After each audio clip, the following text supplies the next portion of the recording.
KSRTC ജീവനക്കാരുടെ ശമ്പള വിതരണവുമായി ബന്ധപ്പെട്ട് ടിഡിഎഫ് നടത്തിയ സമരം അന്തസ്സുള്ള ട്രേഡ് യൂണിയൻ പ്രവർത്തനമല്ലെന്ന് ഗതാഗത മന്ത്രി കെ.ബി. ഗണേഷ് കുമാർ.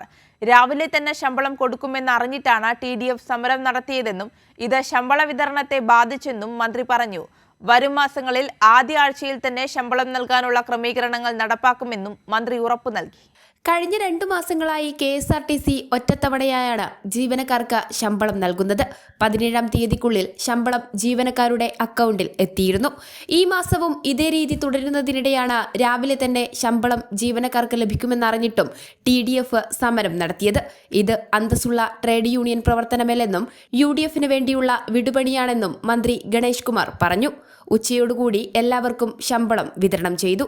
പക്ഷേ ഇന്നലെ ദൗർഭാഗ്യവശാൽ TDF എന്നൊരു സംഘടന അവർക്കറിയാം ഇന്ന് ശമ്പളം കൊടുക്കും എന്നുള്ളത്. ആദ്യ ദിവസം ഇത് തന്നെ സംഭവിച്ചു. 9-ാം മാസം 12-ാം തീയതി ശമ്പളം കൊടുക്കും എന്ന് എല്ലാവർക്കും അറിയാം. കാരണം അവിടെ എല്ലാ ജീവനക്കാരും അവിടെ ജോലി ചെയ്യുന്നവരാണ്.